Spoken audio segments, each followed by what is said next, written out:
Regardez ces lunettes, elles auraient été probablement très utiles à ces célébrités aussi différentes que Martin Luther King, le peintre Michel-Ange, Marilyn Monroe ou encore Coluche. Ces personnalités ont toutes connu l'enfer de la dépression. Alors au cours des siècles, la dépression s'est appelée de différentes façons. Mélancolie, neurasthénie, spleen ou encore nuit noire de l'âme. Et aujourd'hui, la dépression est considérée comme une authentique maladie, mais une maladie qui se soigne.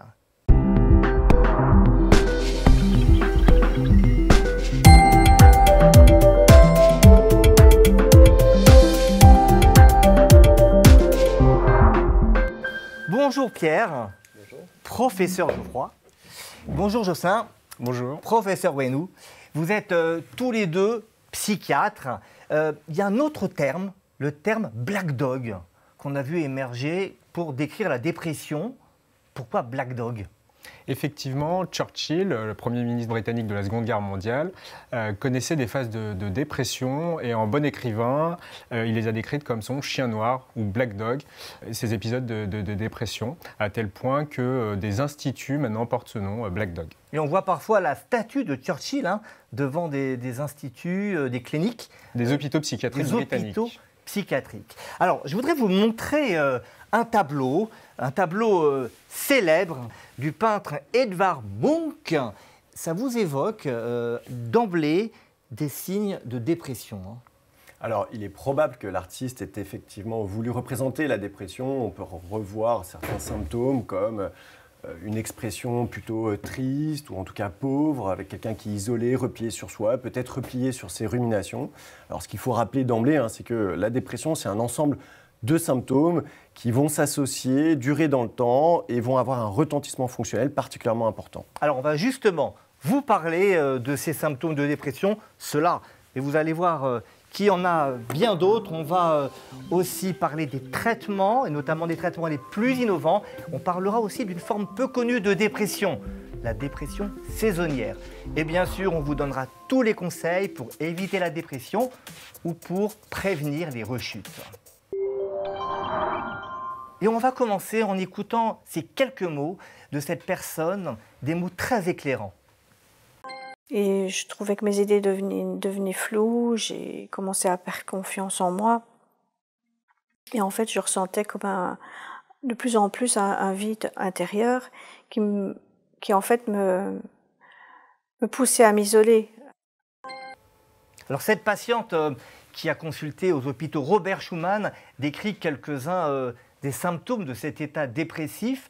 C'est un état que l'on confond souvent avec ce qu'on appelle la déprime. Alors comment faire la différence entre la déprime et cette maladie, la dépression ? Vous avez raison Boris, c'est un point très important. Il faut vraiment distinguer les émotions et donc on peut avoir une tristesse, une déprime en réaction finalement à son environnement versus l'humeur dépressive qui là est un affect qui va durer dans le temps et qui va être indépendant justement de cet environnement. Alors on va voir que la dépression maladie, ça touche un nombre incroyable de personnes dans le monde. 300 millions de personnes dans le monde seraient déprimées. Ça représente plus d'une personne sur 5 qui a souffert ou souffrira un jour d'une dépression au cours de sa vie. Et regardez ce chiffre, 70% des suicides sont attribués à la dépression. Alors on en parle parfois comme une maladie de la civilisation occidentale. Est-ce que ça veut dire qu'ailleurs, en Asie, en Afrique, il n'y aurait pas de dépression ? Non, les symptômes peuvent varier selon la civilisation, la région. Néanmoins, on est sûr qu'il y a la dépression dans toutes les sociétés du monde. Et c'est peut-être moins évalué dans ces... Et effectivement, c'est moins évalué, peut-être plus stigmatisé, et puis les systèmes de santé sont différents selon les différentes régions du monde. Alors il est important donc, de savoir repérer les signes de dépression. Et on va le voir, on distingue des signes psychologiques et des signes physiques. Et ça, vous allez nous les décrire, Pierre. Alors, il y a différents signes. L'humeur dépressive dont on a parlé qui dure dans le temps, la perte de plaisir, la dévalorisation, la culpabilité qui sont des éléments du coup, de pensée qui accompagnent ce ralentissement psychique. Et puis, il y a aussi un ralentissement moteur avec une fatigue la plupart du temps, des troubles de l'appétit, des baisses de la concentration, des altérations du sommeil à type d'insomnie et des altérations aussi de la libido. Donc, on parle de ralentissement psychomoteur avec des perturbations aussi physiologiques. Donc des perturbations psychiques et aussi des perturbations physiques. Est-ce qu'il faut cumuler tous ces symptômes pour dire, voilà, dame, monsieur, vous êtes déprimé ? Alors, pas nécessairement, il faut avoir une association de ces symptômes. On dit qu'il en faut au moins 5 sur les critères des classifications internationales. Et ces symptômes doivent durer au moins 15 jours et avoir un retentissement fonctionnel significatif dans la vie du sujet. Donc, retentissement fonctionnel, ça veut dire qu'on ne peut pas fonctionner normalement au travail, dans la famille, par exemple. Absolument, il y a vraiment une rupture de fonctionnement par rapport à l'état antérieur qui est souvent constatée d'ailleurs par l'entourage. Alors on a souvent l'idée que quand on est déprimé, on est ralenti. Est-ce que être déprimé, ça veut dire justement vivre au ralenti ? Alors ça dépend. La dépression, c'est quelque chose de très hétérogène entre les différentes personnes.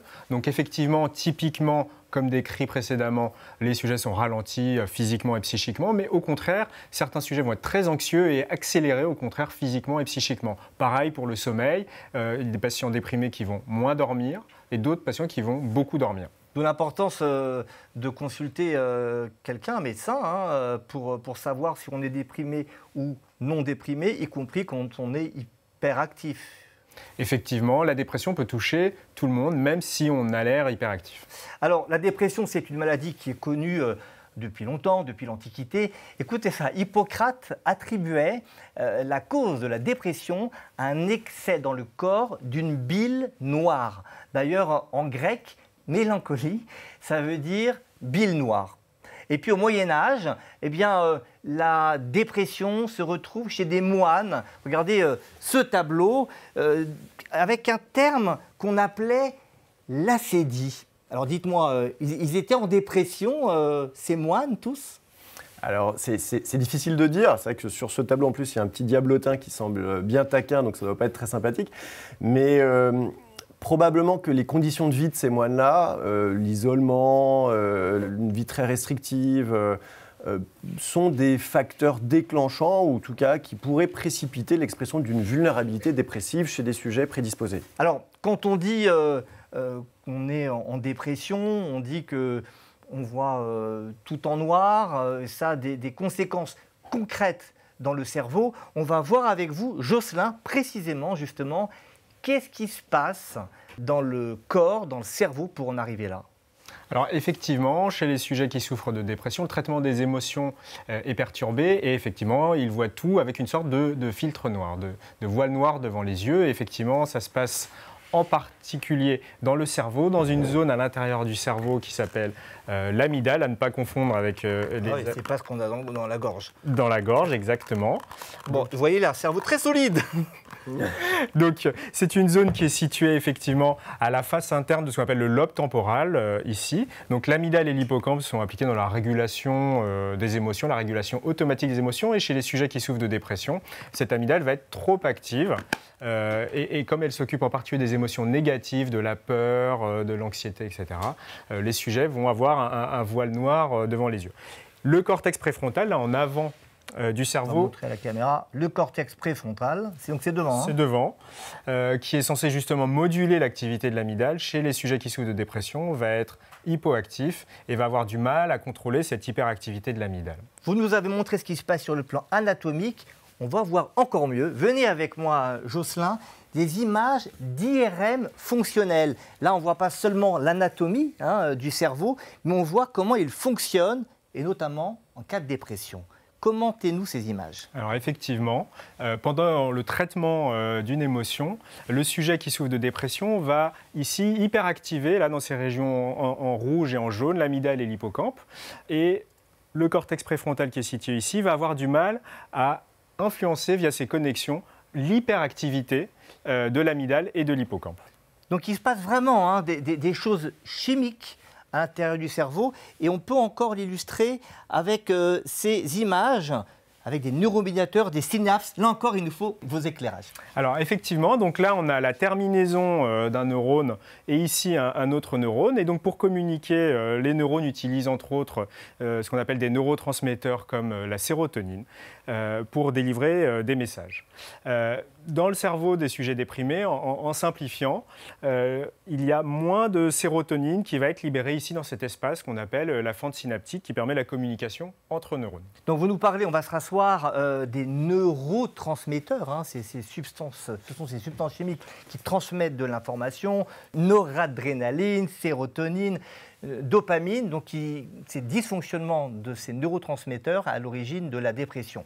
Il y a une autre hypothèse qui est avancée, c'est celle de l'inflammation du cerveau. Alors, c'est inflammatoire au niveau du cerveau, ça on peut le voir, et ça serait ça la cause de la dépression également ? Alors c'est complémentaire, mais on pense qu'effectivement chez certains patients déprimés, pas tous, il y aurait des phénomènes de neuroinflammation dans le cerveau qui viendraient aggraver certains symptômes. Et il y a même eu des essais cliniques avec certains traitements antidépresseurs qui semblent montrer une efficacité chez certains patients. Mais ce que vous nous dites, ça suggère que si on utilisait des anti-inflammatoires, on soignerait la dépression.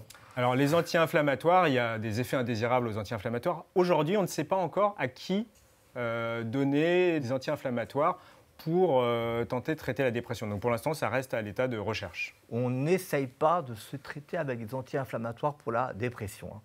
Alors on a vu tout à l'heure qu'Hippocrate attribuait à la dépression à la bile noire. C'était la fameuse théorie des humeurs. Mais en tout cas, il faisait allusion à l'intervention du tube digestif. La bile, c'est dans le tube digestif. Et il y a peut-être une part de vérité, parce qu'il y a des études qui semblent impliquer le rôle du microbiote intestinal, les bactéries qui sont dans l'intestin, qui pourraient favoriser la dépression. Alors effectivement, déjà en comparant des sujets déprimés, des sujets qui ne souffrent pas de dépression, on observe des différences dans la composition de ce microbiote intestinal. Et dans des modèles animaux de dépression, avec toutes les limites qu'on peut imaginer à des modèles animaux, chez des rongeurs en particulier de dépression, en modifiant le microbiote, on a pu modifier entre guillemets, l'humeur ou l'état dépressif de ces rongeurs. Donc pareil, c'est à l'état de recherche, mais effectivement, il semble y avoir une implication possible du microbiote. Alors ça, c'est de la recherche, et cette recherche a bien avancé, et en particulier pour les traitements de la dépression. Alors on pense bien sûr d'abord aux antidépresseurs, donc on se demande parfois, bien sûr, si on peut se passer des médicaments antidépresseurs, et le premier traitement qui vient à l'esprit, c'est la psychothérapie. Est-ce que ça peut remplacer les médicaments ? Alors remplacer, c'est souvent complémentaire. Ce qui est actuellement recommandé, c'est que la psychothérapie, et en particulier la thérapie cognitivo-comportementale adaptée à la dépression, peut être donnée seule en cas de dépression légère, mais dès qu'on a une intensité des symptômes qui est modérée à sévère, là, il va falloir combiner avec des antidépresseurs dont on ne pourra pas se passer. Alors, il y a des méthodes plus dynamiques, mais on va le voir, qui n'ont pas toujours bonne réputation. En particulier, on va parler des électrochocs. Qui n'a pas vu ce film Vol au-dessus d'un nid de coucou avec Jack Nicholson, avec des images, des méthodes qui sont assez terrifiantes. Alors, ces électrochocs, est-ce que ça fonctionne et est-ce qu'on peut proposer ça vraiment au traitement de la dépression aujourd'hui ? Alors la sismothérapie, c'est le terme actuel, est un traitement utilisé et assez largement utilisé en raison de sa très bonne efficacité sur la dépression. Mais effectivement, la sismothérapie ne se déroule pas dans les conditions du film, puisque les patients sont curarisés et anesthésiés. Curarisés, c'est-à-dire ? Curarisés, c'est-à-dire qu'on leur injecte un produit qui évite qu'ils puissent bouger leurs muscles, convulser. Et ils ont pas mal. Et ils ont pas mal puisqu'ils sont anesthésiés. Donc tout ça en salle de réveil d'anesthésie. Alors, il y a un traitement plus moderne qui s'appelle la stimulation magnétique transcrânienne. Ça stimule également le cerveau et ça, vous l'utilisez aujourd'hui également. Vous allez nous expliquer, c'est avec cette machine. Qu'est-ce qu'on fait pour se soigner de la dépression avec ça ? Effectivement, donc c'est une machine de stimulation magnétique transcrânienne. Donc ça, c'est une bobine, un aimant qui va aller délivrer des champs magnétiques de très faible intensité, mais qui arrivent quand même à stimuler ou inhiber certaines parties du cerveau. Ça se met sur la tête? Donc chez le sujet déprimé, on va pouvoir le positionner là, hein, en regard du cortex préfrontal. Le sujet ne ressent rien ou alors des très légers picotements. Et au bout de 15, 20, 30 séances, selon les protocoles, on va pouvoir observer chez une certaine proportion des patients une diminution des symptômes dépressifs. Et c'est une méthode qui est utilisée surtout chez les sujets déprimés résistants. Alors, on va se rasseoir. Cette technique, elle existe, mais elle n'est pas encore disponible partout, hein. Alors, il y a une question maintenant à laquelle on va répondre, parce que tout le monde se la pose. Quand on est malade, quand on souffre de dépression, c'est tellement douloureux. On veut en guérir définitivement. Est-ce qu'on peut aujourd'hui guérir de dépression ? Alors, il y a plusieurs formes de dépression, mais si on parle de la forme typique, un seul épisode, le premier épisode dépressif, on dit qu'elle évolue en général en 8 mois, avec une résolution spontanée en 8 mois. Attendez, spontané, je vous coupe, parce que c'est important. Spontané, ça veut dire même si on ne prend pas de traitement, ça va disparaître. Ça va durer en moyenne, après ça dépend d'un individu à l'autre, mais en moyenne 8 mois. Par contre, le risque, c'est que ces dépressions s'aggravent dans leur intensité des symptômes, voire se compliquent d'idées suicidaires ou de comportements suicidaires. Et on sait que ces dépressions, lorsqu'elles ne sont pas prises en charge, lorsqu'elles ne sont pas traitées, 50 à 70% d'entre elles vont évoluer vers des formes chroniques. Tout ça nous prouve qu'il faut consulter le plus vite possible, hein, quand on sent les symptômes dépressifs qu'on a vus tout à l'heure et qui arrivent. Il ne faut jamais négliger ces symptômes, et notamment quand ces symptômes reviennent régulièrement, chaque année, à la même époque. Ça peut être une dépression saisonnière, et ça, on va en parler avec notre invité. Bonjour Julia. Bonjour Boris. Docteur Marvani, asseyez-vous. Alors, il faut dire la vérité. À partir du mois d'octobre, novembre, on ressent tous quelque chose. On se sent au ralenti, parfois on a moins d'envie, moins d'entrain. Mais est-ce que c'est pour autant le signe d'une dépression? Est-ce que ce n'est pas normal d'avoir un coup de blues pendant cette période? Tout à fait Boris. Le blues hivernal touche une grande partie de la population et se manifeste par plus de fatigue, moins d'énergie, mais ce n'est pas une pathologie psychiatrique. Contrairement à la dépression saisonnière hivernale, qu'on appelle aussi les troubles affectifs saisonniers, qui sont des vraies pathologies et qui se manifestent par une récurrence des épisodes dépressifs à l'automne-hiver, avec une rémission spontanée pendant l'été ou le printemps. Ces symptômes sont très handicapants, ils induisent une rupture de fonctionnement, et parce qu'ils sont présents en partie 40% de l'année. Donc effectivement, c'est un bon moment de l'année, ça touche beaucoup de monde, c'est ça ce que vous avez l'air de mentionner. Est-ce que les symptômes sont les mêmes que ceux de la dépression classique? Alors, on peut retrouver des symptômes similaires à la dépression classique, comme une tristesse de l'humeur, des idées noires, des idées suicidaires, un ralentissement psychomoteur. Mais ce qui est plus typique de la dépression saisonnière, c'est surtout deux symptômes. L'hypersomnie, c'est-à-dire que les patients vont avoir tendance à se réfugier dans le sommeil, mais également cette hyperphagie. Ils vont avoir tendance à manger plus de sucre et donc prendre du poids. Ça pourrait expliquer la prise de poids pendant l'hiver? Oui, tout à fait. Alors que dans une dépression classique, les patients ont plus une anorexie et perdent plutôt du poids. Donc des signes un petit peu différents, hein, on l'a bien compris. On comprend que ça arrive par définition dans une saison plus froide. Est-ce que c'est la baisse de température ou est-ce que c'est la baisse de lumière qui est en cause? Oui, c'est plutôt la baisse de la luminosité et qui est en lien avec la réduction de la longueur des jours, qu'on appelle aussi la photopériode. Et donc en France, ça touche 5% de la population, mais on comprend bien que dans les pays du Nord, les pays scandinaves, où la longueur des jours est plus courte, ça atteint presque 10%. En revanche, pour les pays près de l'équateur, c'est quasiment inexistant en fait. Donc clairement lié à la luminosité, on l'a bien compris. Alors, on parle beaucoup des dépressions, des états bipolaires, on parle beaucoup du burn-out, mais finalement assez peu de la dépression saisonnière. Est-ce qu'aujourd'hui, on sait bien la diagnostiquer, cette dépression particulière? Alors, pas tout à fait. Moi, je reçois encore à l'hôpital des patients qui souffrent de dépression saisonnière hivernale tous les ans et leur psychiatre n'a pas diagnostiqué cette dépression hivernale. Donc l'effet des saisons sur l'humeur est encore mal connu globalement. Mais est-ce que ça peut concerner tout le monde ou est-ce qu'il y a des terrains prédisposés? On a vu que pour la dépression, il va y avoir des facteurs déclenchants, il y a des terrains prédisposants. Est-ce que de la même manière, pour la dépression saisonnière, on sait qu'on va être plus à risque qu'une autre personne? Alors oui, donc ce qu'il faut savoir, c'est que ça peut toucher un peu tout le monde, mais c'est quand même plus fréquent chez les femmes, chez les sujets âgés. Et puis il y a des études qui montrent que ça touche aussi plus les patients qui ont un trouble de l'humeur de type trouble bipolaire. Effectivement, il y a un quart des patients avec trouble bipolaire qui vont avoir des dépressions saisonnières.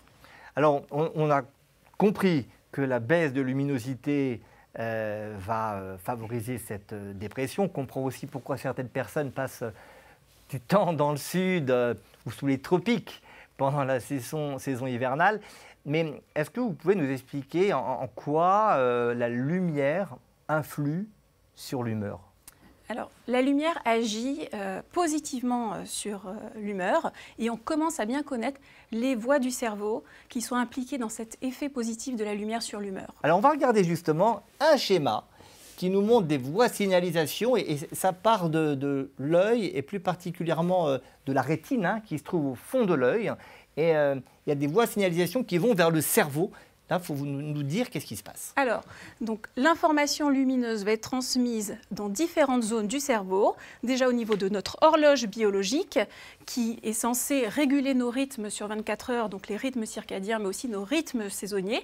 Et l'humeur va influer en permettant, en aidant notre horloge biologique à se synchroniser. Et puis, de l'autre côté, on a aussi d'autres zones du cerveau, et la lumière va aider ces zones à réguler le sommeil, les émotions, mais aussi la vigilance. Bon, alors maintenant, on va essayer d'éviter cette dépression saisonnière qui est liée, on l'a dit, on l'a redit à la lumière. On ne peut pas tous passer notre hiver sous les tropiques. Et donc, on imagine bien que passer du temps sous de la lumière sera efficace. Et il y a des traitements, ça s'appelle la luminothérapie. Mais je vais vous annoncer quelque chose. Ce n'est pas vous. Ce n'est pas les psychiatres d'autres siècles qui ont inventé ce traitement par la lumière. Cette idée lumineuse, si je puis dire, elle n'est pas nouvelle, puisque dès l'Antiquité, on pratiquait déjà l'héliothérapie. C'est la thérapie par le soleil. Et on a eu des preuves scientifiques des bienfaits de la lumière qui ont été finalement montrés donc, dans les années 80. Et aujourd'hui, ce n'est plus le soleil qui va nous soigner. On évite de s'exposer trop au soleil. En revanche, on utilise ces lampes de luminothérapie. Est-ce que ça fonctionne? Alors oui, ça fonctionne. Mais ce qu'il faut savoir, c'est que c'est avant tout une prescription médicale. C'est le psychiatre qui va indiquer le spectre lumineux, donc blanc ou bleu. Celle-là, elle ne s'allume pas. Oui. Donc il faut vérifier que vous ayez du courant quand même. Tout à fait. Il faut toujours avoir du courant. Au-delà du spectre lumineux, le psychiatre va aussi indiquer la durée d'exposition. Il va aussi indiquer le moment de la journée à laquelle il faut faire la lampe de luminothérapie. Et globalement, on propose aux patients de s'exposer quotidiennement, le matin, plutôt au réveil, pendant 30 minutes. Vous nous dites s'exposer, ça veut dire quoi? Je regarde cette lumière comme si je regardais mon téléviseur? Tout à fait. Vous allez vous mettre devant cette lumière blanche qui délivre une intensité lumineuse de 10 000 lux et vous allez à peu près mettre vos yeux à une distance d'un bras. Donc, si vous voulez bien étendre votre bras, voilà. Ah oui, un bras. Attention, j'en ai un deuxième si déjà qu'elle ne marche pas. Et donc là, je me traite par luminothérapie. Tout à fait. Et alors, vous pouvez lire en même temps, il n'y a pas de souci. Il y a quelque chose qui est un peu plus pratique, qui est sorti. Vous allez nous dire si ça fonctionne. Ce sont ces lunettes. Des lunettes que l'on met pour de la luminothérapie. Regardez. Ça maquille d'ailleurs, je ne sais pas si vous voyez les couleurs ici. Ces lunettes, est-ce que c'est une bonne alternative à ces méthodes un petit peu contraignantes? Alors oui, vous pouvez faire votre séance de luminothérapie à l'aide de ces lunettes en même temps que vous préparez le matin, vous préparez les enfants le matin, vous vous lavez les dents, vous pouvez vous habiller. Donc ce qui est plus pratique que s'exposer pendant une demi-heure pendant votre lampe de luminothérapie. C'est vrai que c'est plus pratique, je peux continuer à vous voir alors que quand je devais regarder cette lumière, je ne pouvais plus vous voir. Donc on peut faire l'émission PUMS avec des lunettes de luminothérapie. Maintenant, encore faut-il savoir comment on les utilise. Est-ce que c'est la même prescription pour tout le monde en termes de durée, d'horaire, d'intensité de la lumière? Alors, pas tout à fait. C'est pour ça que c'est important que ce soit un psychiatre qui fasse la prescription en fonction du type de trouble dépressif. Il y a les patients qui ont un trouble unipolaire, d'autres qui ont un trouble bipolaire. Et parmi les patients qui ont un trouble unipolaire avec une caractéristique saisonnière de leur dépression, on va plutôt prescrire, comme je vous l'ai dit, 30 minutes le matin.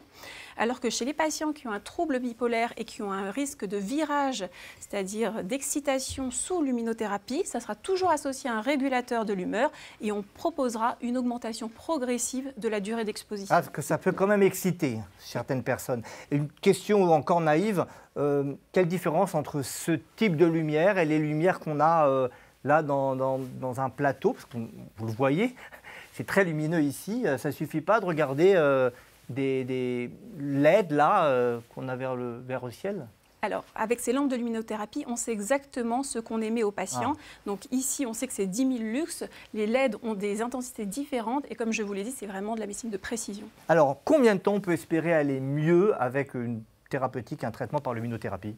Alors les effets sont très rapides. En quelques jours, on voit les bienfaits de la luminothérapie et on attend quand même une réponse maximale au bout de 4 semaines de traitement. Donc 4 semaines de traitement, c'est la durée de suivi? Alors non, pas du tout. C'est la durée à laquelle on va pouvoir répondre au traitement. En revanche, il est indiqué de suivre le traitement pendant toute la période à risque, c'est-à-dire pendant tout l'automne-hiver et arrêter le traitement au moment de l'arrivée du printemps ou de l'été. Et il n'y a pas d'effet indésirable. Même quand on met des lunettes où on se dit des rayons vont arriver sur notre rétine directement, c'est pas Alors la luminothérapie est plutôt bien tolérée.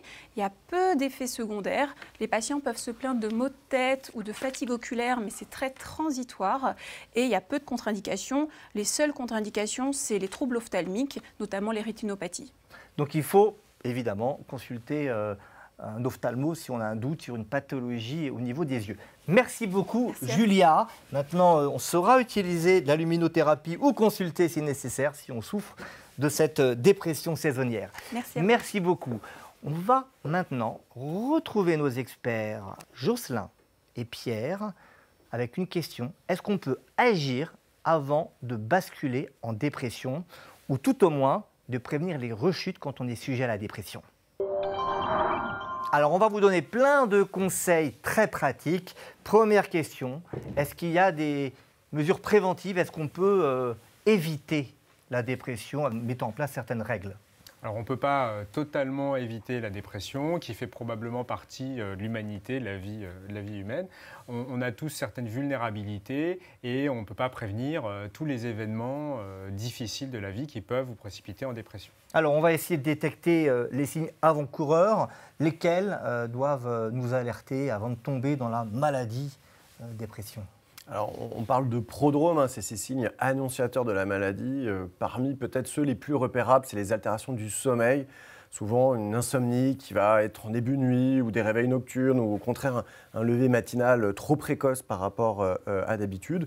Ça peut être une tristesse qui va apparaître, un ralentissement, une baisse de motivation. Tout ça, ça doit être des signaux d'alerte qui doivent faire réagir pour éviter de tomber dans une dépression plus sévère. Donc une fois de plus, en médecine, on insiste sur le fait de savoir s'écouter, de savoir s'écouter, de savoir se rendre compte que quelque chose change.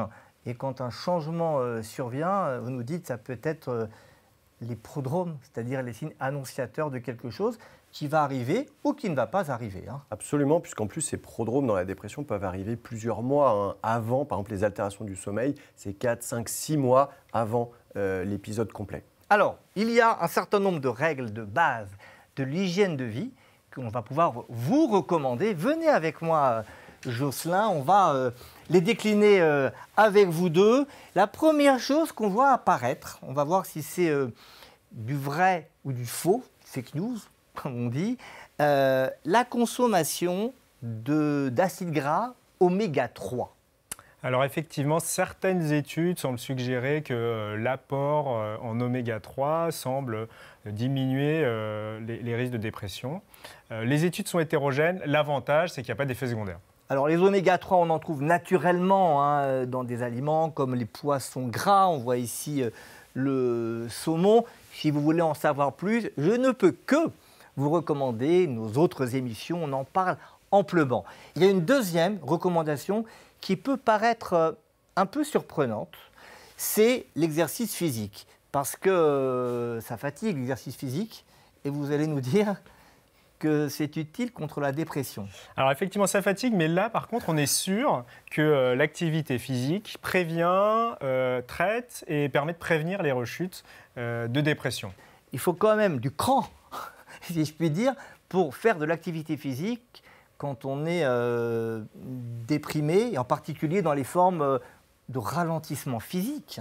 Alors effectivement, quand on est déprimé, on a une diminution de la motivation, on a un ralentissement psychique et moteur, comme on en a parlé. Mais effectivement, alors, soit le médecin peut prescrire l'activité physique, on a aujourd'hui de l'activité physique adaptée. Là, le rôle de l'entourage peut être important pour aider le patient à faire un petit peu d'activité physique, ne serait-ce que sortir de chez soi tous les jours, marcher quelques minutes autour de chez soi. Tout ça, ça améliore vraiment la dépression. Et je vais vous faire une révélation. Il a été montré que pratiquer 35 minutes d'activité physique tous les jours améliore déjà l'humeur des personnes déprimées. Alors, il y a une autre mesure, on en a déjà un petit peu parlé avec notre invité, c'est la lumière, Pierre. Absolument, la lumière est vraiment le synchroniseur principal des rythmes biologiques, comme on l'a vu, hein, et en plus a des effets directs sur les centres de régulation des émotions. Et on a pu démontrer que la luminothérapie avait une taille d'effet équivalente aux antidépresseurs et avec un niveau de preuve vraiment excellent. Donc on a vraiment une stratégie antidépresseur de première ligne dans la dépression. Et ce n'est pas que la luminothérapie dans ce cas-là. Alors, il y a la luminothérapie qui permet vraiment de bien contrôler l'exposition, mais c'est vrai aussi que la lumière naturelle, et en particulier la lumière matinale, qui va vraiment synchroniser les rythmes, est quelque chose qui est antidépresseur et qui peut aussi avoir une action préventive. Ben, si on regroupe ce que vous avez dit tous les deux, marchons 35 minutes le matin quand il fait jour, et on combine deux mesures efficaces contre la dépression. Il y a autre chose qui peut paraître évident, mais encore faut-il le rappeler et le commenter, c'est l'importance du sommeil. Le sommeil, il y a des conseils très simples. C'est vraiment l'entraînement des rythmes veille-sommeil avec des levers fixes. C'est surtout le lever qui est le plus important, même si on pense souvent au coucher. C'est le soir, se préparer au sommeil en évitant les écrans qui vont retarder l'endormissement, éviter la sieste pour garder une bonne pression de sommeil avant de s'endormir, pas trop manger aussi le soir, en tout cas pas trop lourd, hein, puisque sinon on va digérer, on va avoir du mal à s'endormir. On va avoir de bonnes conditions de sommeil, une pièce fraîche, la pénombre, silencieuse. Et puis aussi, enfin, on va essayer de ne pas rester trop longtemps au lit, parce que si on reste au lit plus longtemps que son besoin de sommeil, eh bien évidemment, on va se réveiller et on va avoir un sommeil de mauvaise qualité. Donc du sommeil, ni trop peu, ni trop. Un dernier point qu'on voit parfois dans des livres grand public, c'est de travailler beaucoup les interactions sociales. Est-ce que ça, c'est efficace? Est-ce qu'il faut se forcer à avoir des amis Ben oui, et là encore, on a pas mal d'études et récemment, pendant le confinement, justement, on a pu observer un retrait complet des interactions sociales. Et on a observé, par exemple, sur l'étude qu'on avait menée en France, que 60% des sujets confinés totalement en France altéraient leur sommeil. 50% modifiaient leur rythme, et ceci s'associait à une diminution de leur santé mentale avec davantage de symptômes dépressifs et davantage de symptômes anxieux.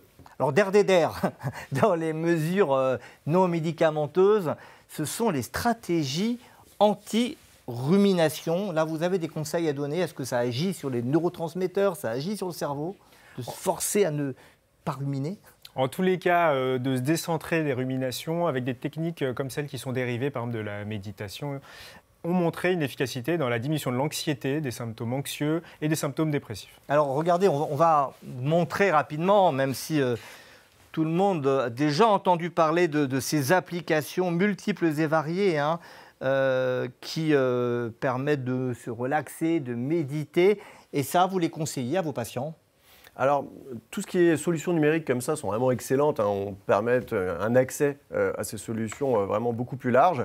Alors, il faut quand même dire que quand la dépression devient modérée à sévère, là, c'est important d'être en face d'un psychothérapeute qui va pouvoir vraiment personnaliser sa thérapie, suivre et puis réagir en fonction aussi de l'évolution des symptômes. Alors, on a parlé des solutions à mettre en place soi-même ou sur conseil d'un médecin. Mais revenons rapidement aux antidépresseurs, parce que beaucoup de personnes ne veulent pas en prendre. Regardez, On a fait réagir 4 personnes au hasard sur ce sujet. On s'habitue avec ces genres de médicaments. C'est une sorte de béquille qui est facile à prescrire. J'ai l'impression que ça va être un outil indispensable pour notre société maintenant. Pour moi, les antidépresseurs, c'est une addiction. Quand on en prend, on devient complètement amorphe, complètement raplapla. On n'arrive plus à s'arrêter en plus. Amorphe, raplapla, un médicament nécessaire pour toute la société. Qu'est-ce que vous dites pour, entre guillemets, défendre, même si ce n'est pas une défense, mais pour dire à ceux qui en ont besoin de prendre ces médicaments? C'est important de souligner qu'il y a beaucoup de représentations négatives. Alors, personne ne prend des antidépresseurs par plaisir. Les antidépresseurs sont au contraire plutôt un booster. Ça va vraiment rendre les capacités d'un sujet qui, par exemple, est ingénieur, ne peut plus sortir du lit, ne peut plus faire un tableau Excel, ne peut plus s'occuper de ses enfants. Donc on parle de situations médicales assez graves. Et puis l'autre chose qu'il va falloir rappeler, c'est que quand même, ces épisodes dépressifs sont neurotoxiques. Le cerveau n'aime pas, et avec Jocelyn, on a vu tout à l'heure les zones dans le cerveau qui sont touchées, mais donc il y a aussi une importance à traiter ces épisodes parce que justement, l'une des personnes parlait d'addiction, c'est plutôt l'inverse, c'est-à-dire le cerveau va s'habituer à être déprimé et il y a un vrai enjeu à traiter vite et bien pour que le sujet puisse reprendre très rapidement son fonctionnement normal. Et donc si vous avez des doutes vis-à-vis des médicaments, il faut consulter. Tous les médicaments ne font pas la même chose. Souvent, on est amené à prendre des anxiolytiques et ça, vous avez un message important à dire, c'est que l'anxiolytique... c'est pas pareil qu'un antidépresseur. Alors effectivement, il ne faut pas confondre les antidépresseurs comme ceux dont vous avez parlé, le Prozac ou ceux que vous avez montrés, des anxiolytiques. Qui finissent souvent par PAM, Zepam. Souvent, voilà. Effectivement, PAM. En particulier, c'est la classe des benzodiazépines qui peuvent être utiles effectivement pour traiter l'anxiété, les symptômes anxieux qui peuvent survenir pendant la dépression, mais qui, eux, sont à risque important effectivement d'addiction. Contrairement aux antidépresseurs, qui n'ont quasiment pas de potentiel addictogène. Alors, on va donner un dernier conseil, un mot important, je pense, pour l'entourage des personnes déprimées. Alors, pour l'entourage des personnes déprimées, ce qui est important de comprendre, on l'a vu avec ce qui se passe dans le cerveau, la dépression, ce n'est pas une maladie de la volonté. Le sujet ne peut pas décider de sortir de sa dépression. Il n'est pas déprimé parce qu'il a décidé un jour d'être déprimé. Et donc, en particulier dans des dépressions modérées à sévères, ça ne va pas être très utile de le secouer, ce qu'on appelle des fois le syndrome Orangina, excusez-moi. Ça ne marche pas. Et le sujet, lui, ne peut pas, a des difficultés, ça fait partie de ses symptômes, de se motiver pour faire les choses. Donc il faut essayer de l'accompagner. Donc ça sert à rien de secouer en lui disant « écoute, un peu de volonté, lève-toi ». C'est ça que vous nous dites. Dans les situations les plus extrêmes, il faut en parler aussi. Il y a un numéro, le 3114, qui accompagne les personnes qui souffrent de dépression. Et l'entourage également qui peut contacter ce numéro pour prévenir tout passage à l'acte, puisqu'on l'a dit, la dépression, quand elle est sévère, elle peut conduire au suicide. Et encore une fois, on ne secoue pas le malade en lui disant d'avoir un peu de volonté. Il faut rappeler que les personnes que l'on citait en début d'émission, comme Martin Luther King, ou encore Buzz Aldrin, ou encore... qui a marché sur la Lune, ou encore Churchill, ont tous connu la dépression. Ils étaient loin d'être des personnes qui manquaient de volonté ou des pessimistes. Ils ont fait de grandes choses et pourtant, ils étaient malades de dépression. On va terminer sur ce mot positif. Merci beaucoup Jocelyn. Merci beaucoup Pierre pour cette émission. Merci à vous de nous avoir suivis. Et n'oubliez pas, pour d'autres conseils pratiques, d'autres informations 100% fiables, abonnez-vous à PUMS.